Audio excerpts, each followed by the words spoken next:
Let's say someone is feeling unappreciated and they want to be appreciated. It feels so good when someone holds you as their object of attention and adores you or appreciates you.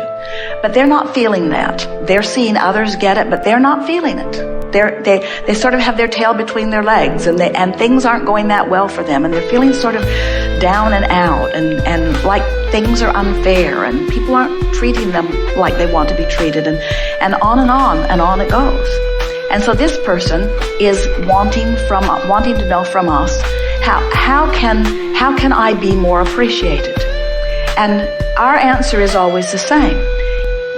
Find something to appreciate, because as you find something, whatever it is, a flower, a butterfly, a cat or a dog, a rainbow, a cloud, a dolphin jumping, something good to eat, as you find anything to appreciate, as you offer your appreciation, your vibration raises, because you can't appreciate without being a vibrational match to source energy.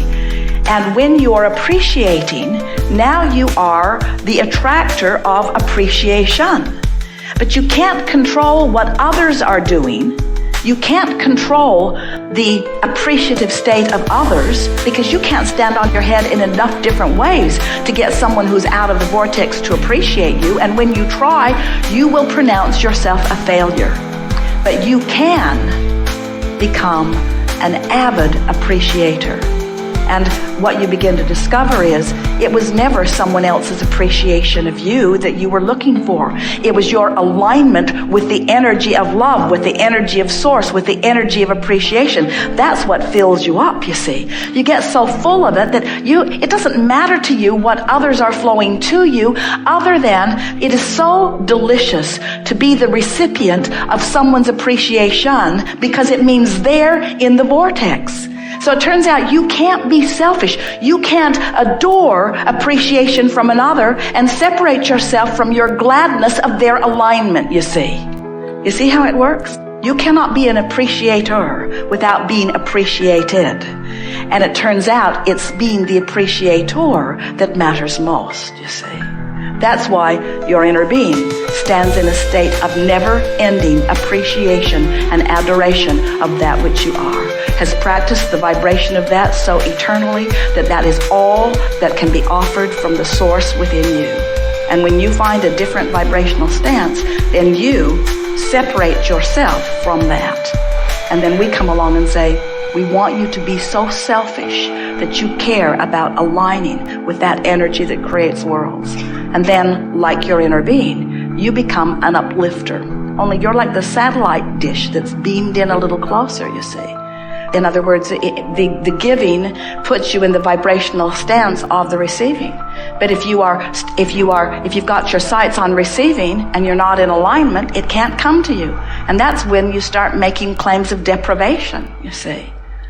There are so many people standing outside the vortex asking others to help them, not understanding that anyone who does help them when they're outside the vortex has to come outside the vortex with them.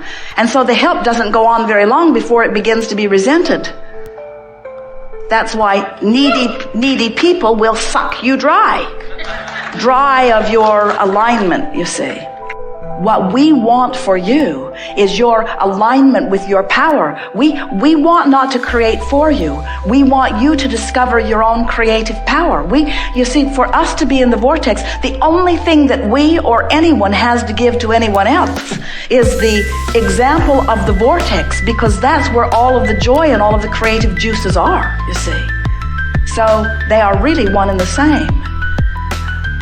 So your inner being is always broadcasting to you. And if you're not consistently in the vortex, even though your inner being is broadcasting utter appreciation and knowledge of who you are and is offering well-being, because your inner being is selfishly, hear this, tending to its own vibration, your inner being will not leave the vortex to find you wherever you are to lead you back in. Isn't that interesting? Your inner being maintains its vibrational frequency knowing that you will find it. Don't you love having an inner being who has that kind of confidence within you? Don't you love having an inner being who is projecting to you this powerful energy of well-being, knowing that you will find whiffs of it, that here and there you will find it, and as you follow it, in other words, how do you think you found us? How do you think you found this trail? How do you think you found this information? It's because you were close enough to the broadcasting of your inner being that it resonated with you when you found it. And if you will maintain enough selfishness to care about how you feel, you'll practice the energy of your being enough to know that you will know of yourself what your inner being knows, you see. So now let's go back to something. The basis of it is in understanding that the problem and the solution are entirely different vibrations, just as the question and the answer are different vibrations.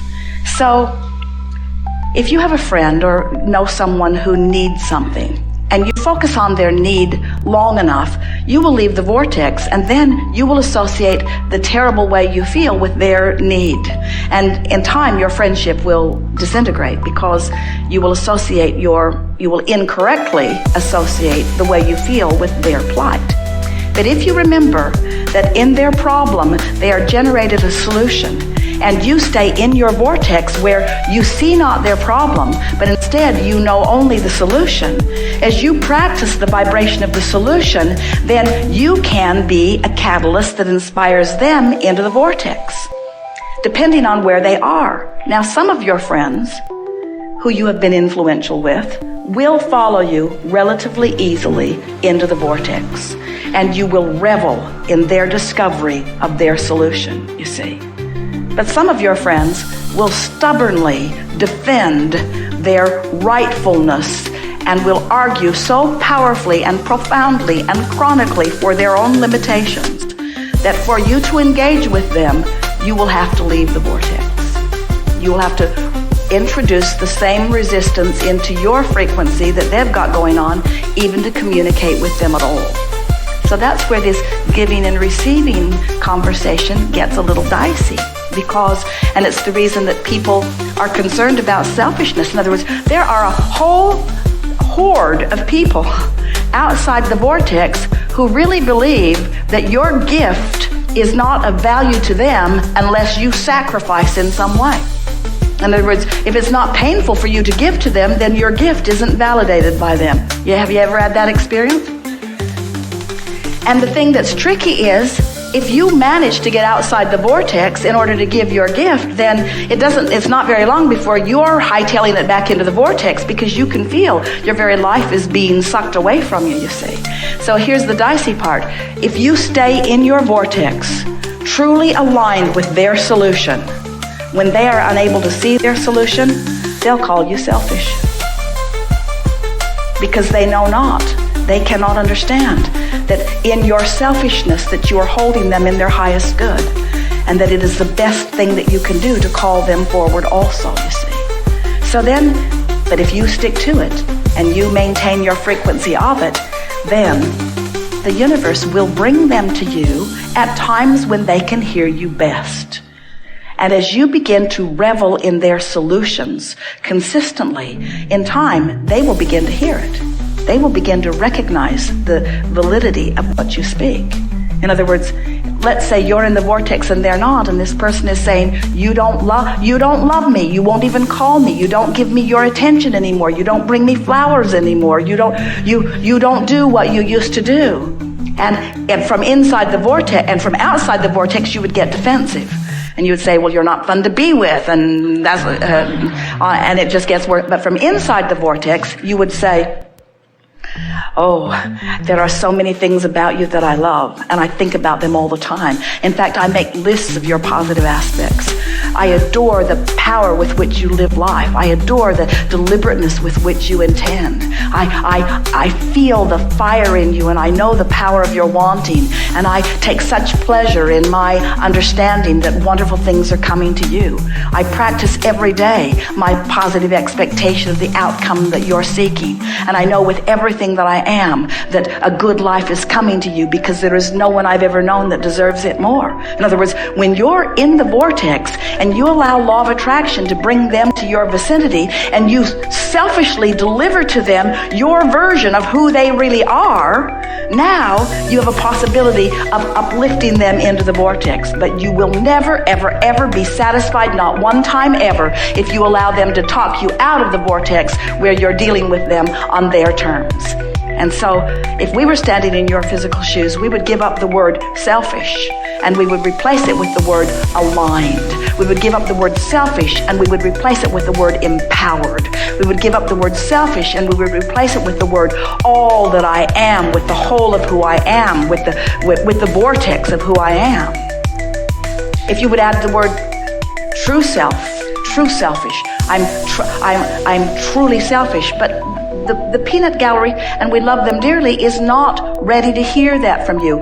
They just want you to give them the money. Or they just want you to give them the relief that they're looking for right now. And what you have to decide is, I am not willing to give them short-term relief and sacrifice my position in my vortex. I am after their long-term relief. I'm after their long-term relief. Jerry said for years, Abraham, what's in this for you? What do you want?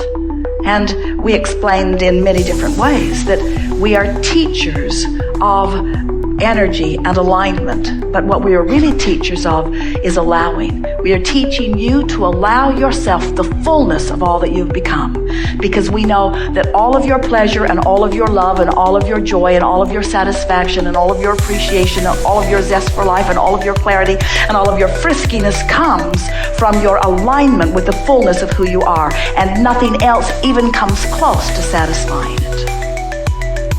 So there are a lot of people that try to fill that gap with stuff. They buy one more thing and bring it home, or eat something, or snort something, or shoot something, or drink something. In other words, they want relief from resistance. But we know that you want far more than relief from resistance. You want the fullness, the full embracing of the fullness of who you are. You are creators with the power to create worlds flowing through you, you see. And nothing less than that will ever be satisfying for you. So yes, you could say we are emphatically, stubbornly holding our vision of who you are. But it's not a vision that we made up, it's a vision that you made up. It's your creation that we are holding tight to, you see. You see it all fits together? You were source energy before you came into this physical body, and only a small part of you came and focused here. The larger part of you still exists in this vortex. As you explore the contrast, knowing what you don't want, knowing what you do want, you launch these rockets, which your inner being, and that's where we stand. We stand inside this vortex, holding steady the vibrational stance of all that you've asked for as you incrementally increase your vortex. As the capacity of who you are continues to increase, we hold steady to that vision. We hold steady to that vision, knowing with everything that we are that you will return to the vortex. And we know it for sure because when you croak, you have no choice, because when you withdraw your consciousness from things that are bothering you, you reemerge into the wholeness of who you really are, and we revel. So why are we playing this game with you now? Because you came forth in this life experience to know the fullness of who you are, to selfishly express this energy that creates worlds. You are not humans who are inferior to that which is source, trying to catch up. You are extensions of that which is source. And so your discovery is our discovery. Your pleasure is our pleasure. Your knowing what you want is our knowing what we want, you see. There is no you getting yours without us getting ours. It can't happen. Selfish. Working out real well.